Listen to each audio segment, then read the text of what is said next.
The डिबेटमा स्वागत छ। आज हामी एउटा निकै पेचिलो र महत्त्वपूर्ण प्रश्नमा छलफल गर्दैछौँ। आजको विश्वमा ठूला राष्ट्रहरूले साना राष्ट्रहरूमाथि हस्तक्षेप गर्नुको पछाडि मुख्य कारण के हो? के यो उनीहरूको प्राकृतिक स्रोतमाथिको लोभ हो वा उनीहरूको रणनीतिक अवस्थितिको फाइदा उठाउने खेल? यो प्रश्न विशेष गरी नेपाल जस्तो देशका लागि एकदमै सान्दर्भिक छ, जो दुई विशाल र शक्तिशाली छिमेकीको बीचमा छ। आजको हाम्रो विमर्शमा म यो पक्ष लिनेछु कि आधुनिक हस्तक्षेपको जड भनेको आर्थिक र प्राकृतिक स्रोतमाथिको नियन्त्रण नै हो। र म यो तर्क प्रस्तुत गर्नेछु कि स्रोतहरू त केवल एउटा बहाना वा भनौँ न साधन मात्र हुन्। खास खेल त भूराजनीतिक अवस्थितिको हो। रणनीतिक स्थानमा नियन्त्रण र शक्ति सन्तुलन कायम राख्नु नि ठूला शक्तिहरूको मुख्य उद्देश्य हुन्छ। ठिक छ, त्यसो भए मेरो तर्कबाटै सुरु गरौँ। मेरो विचारमा ठूला शक्तिहरूको हरेक कदमको पछाडि कतै न कतै आर्थिक स्वार्थ लुकेको हुन्छ। उनीहरूको आँखा तेल, ग्यास, खनिज, पानी र उर्वर भूमि जस्ता स्रोतहरूमा गडेको हुन्छ। नेपालकै कुरा गरौँ न, हामीसँग अनुमानित 83,000 मेगावाट जलविद्युत उत्पादन क्षमता छ।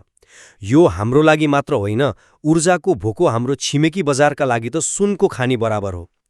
त्यस्तै हाम्रो वन सम्पदा, जडीबुटी यिनीहरूको सम्भावना पनि उत्तिकै छ। तर आजको युगमा शोषणको तरिका बदलिएको छ। पहिले जस्तो सिधै सेना पठाएर कब्जा गर्ने दिन गए। अब उनीहरूले ऋण कूटनीति अर्थात् डेट डिप्लोमेसी जस्ता चलाक हतियार प्रयोग गर्छन्। एकछिन है, ऋण कूटनीतिलाई अलिकति प्रस्ट्याउनुहुन्छ कि? यो शब्द धेरै सुनिन्छ, तर यसको वास्तविक अर्थ के हो? अवश्य, यो सुन्दा त विकासको उपहार जस्तो लाग्छ। कल्पना गर्नुहोस्, एउटा ठूलो देशले हाम्रो कुनै ठूलो जलविद्युत परियोजना वा अन्तर्राष्ट्रिय विमानस्थल बनाउन अर्बौंको सस्तो ऋण दिन्छ। हामी खुसी हुन्छौँ, विकास आयो भनेर। तर त्यो ऋण सम्झौतामा यस्ता जटिल र एकतर्फी शर्तहरू हुन्छन् कि यदि हामीले तोकिएको समयमा ऋण तिर्न सकेनौँ भने त्यो परियोजनाको स्वामित्व, त्यसको सञ्चालन अधिकार वा त्यसबाट हुने आम्दानीमा उनीहरूको नियन्त्रण हुन्छ। मतलब यो ऋण होइन, यो हाम्रो राष्ट्रिय सम्पत्तिमाथि नियन्त्रण जमाउने एउटा रणनीतिक पासो हो। श्रीलङ्काको हम्बनटोटा बन्दरगाह यसको ज्वलन्त उदाहरण हो नि, जहाँ ऋण तिर्न नसक्दा 49 वर्षका लागि चीनलाई सुम्पिनु पर्यो। नेपालको विदेशी सहायता र ऋणमाथिको बढ्दो निर्भरताले हामीलाई यस्तै जोखिमको मुखमा धकेल्दैछ। बिस्तारै हामी आफ्नो स्रोतमाथिको नियन्त्रण गुमाउँदै एक स्रोत उपनिवेश बन्न पुग्छौँ। तर म यसलाई अलिक फरक कोणबाट हेर्छु। मेरो तर्क के हो भने, त्यो ऋण दिने देशको मुख्य उद्देश्य त्यो बन्दरगाह वा जलविद्युत परियोजनाबाट पैसा कमाउनु मात्र होइन। त्योभन्दा ठूलो उद्देश्य त त्यो देशको रणनीतिक अवस्थितिमा आफ्नो पहुँच र प्रभाव स्थापित गर्नु हो। नेपाललाई नै हेरौँ न, हामी भारत र चीन जस्ता दुई आणविक शक्ति सम्पन्न विश्वशक्ति बन्ने होडमा रहेका देशहरूको बीचमा छौँ। हामी एउटा बफर स्टेट हौँ। बफर स्टेट, यो शब्दको अर्थ के हो? हाम्रो दर्शकका लागि अलि सरल भाषामा भनिदिनुहोस् न। बफर स्टेट भनेको दुई शक्तिशाली हात्तीको बीचमा रहेको घाँसको मैदान जस्तै हो। जब ती दुई हात्ती जुत्छन् वा एकअर्कालाई धम्क्याउँछन्, सबैभन्दा बढी नोक्सान त्यही मैदानलाई हुन्छ। हाम्रो यो अवस्थितिले नै हामीलाई भूराजनीतिक प्रतिस्पर्धाको केन्द्र बनाउँछ। चीन आफ्नो belt and road initiative BRI मार्फत दक्षिण एसियामा आफ्नो प्रभाव विस्तार गर्न चाहन्छ र त्यसका लागि नेपाल एउटा महत्त्वपूर्ण प्रवेशद्वार हो। अर्कोतर्फ भारत नेपाललाई आफ्नो परम्परागत प्रभाव क्षेत्र मान्छ र यहाँ चिनिया प्रभाव बढ्नुलाई आफ्नो राष्ट्रिय सुरक्षामाथिको खतराको रूपमा हेर्छ। त्यसैले उनीहरूले यहाँ गर्ने लगानी वा दिने सहयोगको पछाडि हाम्रो जल स्रोतको मायाले भन्दा पनि एक अर्काको प्रभावलाई रोक्ने र आफ्नो प्रभुत्व कायम राख्ने रणनीतिक स्वार्थले काम गरेको हुन्छ। नेपालको हिमालय क्षेत्रमाथिको पहुँच र भारततर्फ बग्ने प्रमुख नदीहरूको नियन्त्रण त्यो स्रोतको मूल्यभन्दा धेरै गुणा महत्त्वपूर्ण भूराजनीतिक हतियार हो। तपाईँको कुरामा दम छ, तर के भूराजनीतिक महत्त्व र स्रोतको महत्त्वलाई यसरी छुट्याउन मिल्छ र? यदि नेपालमा पानी, खनिज वा अन्य कुनै स्रोत नभएर एउटा सुक्खा मरुभूमि मात्र हुँदो हो त के उनीहरूले यति धेरै चासो दिन्थे होलान् र? स्रोतले नै त्यो भूराजनीतिक अवस्थितिलाई अझ आकर्षक बनाएको होइन र? तर यो बहसलाई अगाडि बढाउन म एउटा अर्को पक्षमा जान चाहन्छु, हाम्रो आफ्नै आन्तरिक कमजोरी, मतलब नेपालको कम साक्षरता दर र विशेष गरी आम नागरिकमा आर्थिक र कानुनी ज्ञानको कमीले गर्दा ऋण कूटनीति जस्ता जटिल पासोहरू सफल हुन्छन्। हो, यो निकै महत्त्वपूर्ण कुरा उठाउनुभयो। यसलाई अलि विस्तारमा भन्नुस् न। जब हाम्रा वार्ताकारहरू चाहे ती राजनीतिक नेता हुन् वा कर्मचारी तन्त्र ठूला पूर्वाधार परियोजनाका लागि ऋण सम्झौता गर्न टेबलमा बस्छन्, उनीहरूसँग अन्तर्राष्ट्रिय कानुन र वित्तीय जटिलता बुझ्ने गहिरो ज्ञानको अभाव हुन सक्छ। सम्झौताको हजारौं पृष्ठमा लुकाइएका साना साना शर्तहरू जस्तै ब्याज दरको गणना विधि, विवाद समाधानको संयन्त्र, विदेशी कानुन अनुसार हुने प्रावधान वा सार्वभौम सम्पत्तिमाथिको दावी सम्बन्धी बुदाहरूमा ध्यान नपुग्न सक्छ। अर्कोतर्फ जनतालाई पनि विकास आयो भन्ने बाहेक त्यसको दीर्घकालीन असर र मूल्यबारे जानकारी नै हुँदैन। यो ज्ञानको अभावमा टिकेको आर्थिक शोषण हो।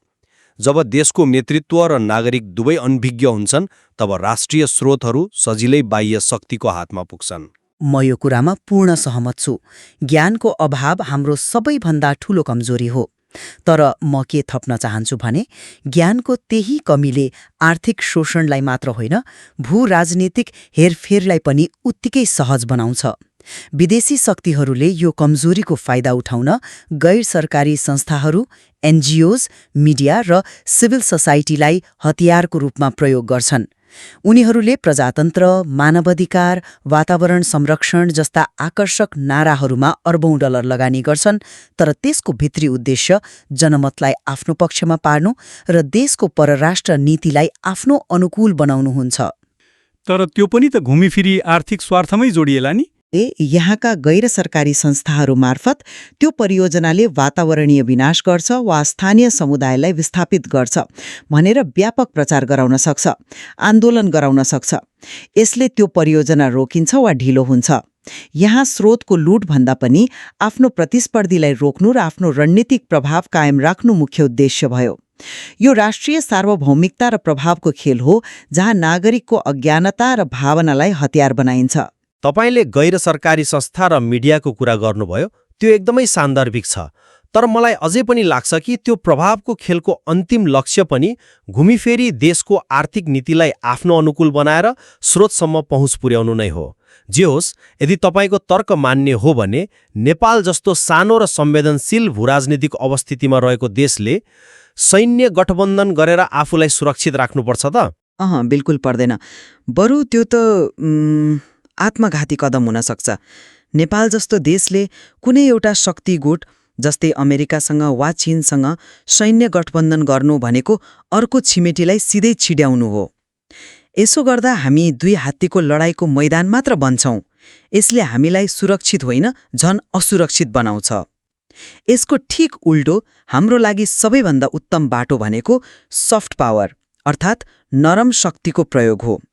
हामीले आफ्नो सांस्कृतिक कूटनीति, पर्यटन र अन्तर्राष्ट्रिय मञ्चहरूमा आफ्नो छुट्टै तटस्थ पहिचान बनाएर विश्वव्यापी सद्भाव निर्माण गर्नुपर्छ।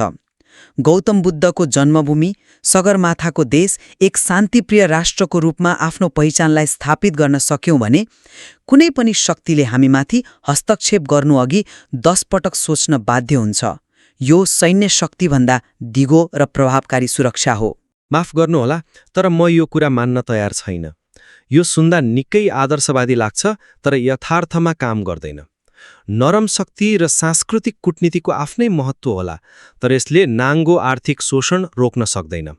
एकछिन सोच्नुहोस् त, हामीले बुद्ध र सगरमाथाको जति नै प्रचार गरे पनि जब कुनै शक्तिशाली देशले ऋणको बदलामा हाम्रो अरुण तेस्रो जस्तो जलविद्युत परियोजना वा निजगढ विमानस्थलमा नियन्त्रण माग्छ, तब हाम्रो सांस्कृतिक प्रभावले के काम गर्छ? के उनीहरू यो त बुद्धको देश हो, यिनीहरूलाई नहेरौं भन्छन्? भन्दैनन्। आर्थिक आत्मनिर्भरता र आफ्नो स्रोतमाथिको नियन्त्रण नै वास्तविक शक्ति हो। यसको अभावमा सफ्ट पावर एउटा खोक्रो नारा मात्र बन्छ। जब देश आर्थिक रूपमा परनिर्भर छ, तब नरम शक्तिले सार्वभौमिकता कसरी जोगाउन सक्छ? तपाईले नरम शक्तिको प्रभावलाई कम आँक्नुभयो। नरम शक्तिले प्रत्यक्ष रूपमा आर्थिक सम्झौतालाई रोक्न नसक्ला, त्यो सही हो, तर यसले अन्तर्राष्ट्रिय स्तरमा एउटा यस्तो नैतिक दबाव र वातावरण सृजना गर्छ जहाँ कुनै पनि शक्तिशाली राष्ट्रले सानो देशमाथि खुलेआम दबाव दिन हिचकिचाउँछ। जब विश्वको नजर तपाईँमाथि हुन्छ, जब तपाईँको छवि एउटा शान्तिप्रिय र निर्दोष राष्ट्रको हुन्छ, तब ठूला शक्तिहरू पनि आफ्नो अन्तर्राष्ट्रिय छविको बारेमा सोच्न बाध्य हुन्छन् नि। भू-राजनीतिक सन्तुलन भनेको सैन्य शक्तिले मात्र होइन, कूटनीतिक र सांस्कृतिक प्रभावले पनि कायम रहन्छ। यो एउटा अदृश्य कवच हो। त्यसो भए म तपाईँलाई एउटा सिधा प्रश्न सोध्छु। यदि मेरो तर्क अनुसार स्रोत नियन्त्रण नै मुख्य लक्ष्य हो र तपाईँको तर्क अनुसार सैन्य गठबन्धन पनि व्यावहारिक छैन भने नेपाल जस्ता देशहरूले आर्थिक दबाव र ऋण कूटनीति जस्ता आधुनिक हतियारहरूको सामना कसरी गर्ने त? तपाईँको नरम शक्तिले मात्रै यो समस्याको समाधान हुँदैन भन्ने कुरामा त हामी सहमत भयौँ होला। त्यसो भए के हामीले आत्मसमर्पण गर्ने? राम्रो प्रश्न। र मैले कहिले पनि आत्मसमर्पण गर्नुपर्छ भनेकी छैन। मैले सैन्य गठबन्धनको विरोध गरेकी हुँ, सैन्य क्षमता वा प्रतिरक्षा रणनीतिको होइन। तपाईँको प्रश्नको जवाफ हो, यस्ता आधुनिक हतियारहरूको सामना परम्परागत सैन्य गठबन्धनले होइन, असम्मित युद्ध एसिमेट्रिक वारफेयरको रणनीतिले गर्न सकिन्छ। असम्मित युद्ध, यो फेरि अर्को प्राविधिक शब्द आयो। यसको अर्थ के हो? यसको अर्थ हो आफूभन्दा धेरै गुणा शक्तिशाली शत्रुसँग आम्ने सामने नलड्ने। मतलब हात्तीसँग हात्ती नै भएर जुझ्ने होइन, कमिला भएर उसको सुँडमा पस्ने हो। अर्थात् शत्रुको शक्तिमा होइन, उसको कमजोरीमा प्रहार गर्ने। यसका केही आधुनिक रूपहरू छन्। पहिलो हो साइबर आक्रमण। एकछिन है, तपाईँले असम्मित युद्ध र साइबर आक्रमणको कुरा गर्नुभयो। यो सुन्दा त राम्रो लाग्छ, तर के नेपाल जस्तो देशसँग साँच्चै त्यस्तो क्षमता छ र? के यो अलि सैद्धान्तिक कुरा मात्रै भएन र? हामीले हाम्रो छिमेकीको विशाल आर्थिक प्रणालीमाथि साइबर हमला गर्ने कुरा कतिको यथार्थपरक छ? यो एकदमै व्यावहारिक प्रश्न हो। हाम्रो उद्देश्य उनीहरूको पूरै आर्थिक प्रणाली ध्वस्त पार्नु होइन, त्यो सम्भव पनि छैन। तर हामीले उनीहरूको त्यो स्पेसिफिक कम्पनी वा ब्याङ्कलाई लक्षित गर्न सक्छौं जसले हाम्रो स्रोतमाथि कब्जा गर्न खोजिरहेको छ। उनीहरूको आपूर्ति श्रृङ्खला मतलब सप्लाई चेनमा बाधा पुर्याउन सक्छौं। उनीहरूको सञ्चार प्रणालीलाई केही समयको लागि अवरुद्ध गर्न सक्छौं। यसले उनीहरूलाई के सन्देश जान्छ भने हामीलाई हेप्दा तिमीहरूले पनि मूल्य चुकाउनुपर्छ। दोस्रो, अन्तर्राष्ट्रिय कानूनको प्रयोग। हामीले असमान सम्झौताहरू विरुद्ध अन्तर्राष्ट्रिय अदालत वा मध्यस्थता परिषद जस्ता मञ्चहरूमा मुद्दा दायर गर्न सक्छौं। यसले त्यो देशलाई विश्वव्यापी रूपमा बदनाम गराउँछ र उनीहरूमाथि कानूनी र कूटनीतिक दबाव सृजना गर्छ। तेस्रो, आधुनिक गुरिल्ला रणनीतिहरू। यसको अर्थ जङ्गलमा गएर लड्नु मात्र होइन। यसको अर्थ हो त्यो विदेशी परियोजना विरुद्ध निरन्तर घरेलु प्रतिरोध सृजना गर्ने, सूचना युद्ध इन्फर्मेसन वारफेयर मार्फत उनीहरूको छविलाई ध्वस्त पार्ने र उनीहरूको लगानीलाई असुरक्षित र घाटाको व्यापार बनाइदिने। यी सबै रणनीतिहरूले सानो राष्ट्रलाई पनि ठूलो शक्तिको सामना गर्न सक्षम बनाउँछन्, जहाँ मुख्य उद्देश्य रणनीतिक सन्तुलन कायम राख्नुहुन्छ, स्रोतको रक्षा मात्र होइन। तपाईँले प्रस्तुत गर्नुभएको असम्मित युद्धको अवधारणा रोचक छ र यो प्रतिरक्षाको एउटा बलियो विकल्प हुन सक्छ। तर यसले पनि घुमिफिरी मेरो मूल तर्कलाई नै बलियो बनाउँछ जस्तो लाग्छ मलाई त। यी सबै जटिल रणनीतिहरू साइबर आक्रमणदेखि कानुनी लडाईँसम्म अन्ततः केका लागि प्रयोग हुन्छन् त? देशको आर्थिक सम्पत्ति, हाम्रो जलविद्युत, हाम्रो भूमि, हाम्रो खनिजलाई बाह्य नियन्त्रणबाट जोगाउन।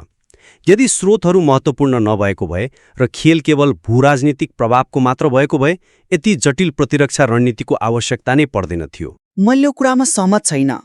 असमित युद्धको अन्तिम उद्देश्य स्रोतको रक्षा मात्र होइन, राष्ट्रिय सार्वभौमिकता र निर्णय लिने स्वतन्त्रताको रक्षा गर्नु हो।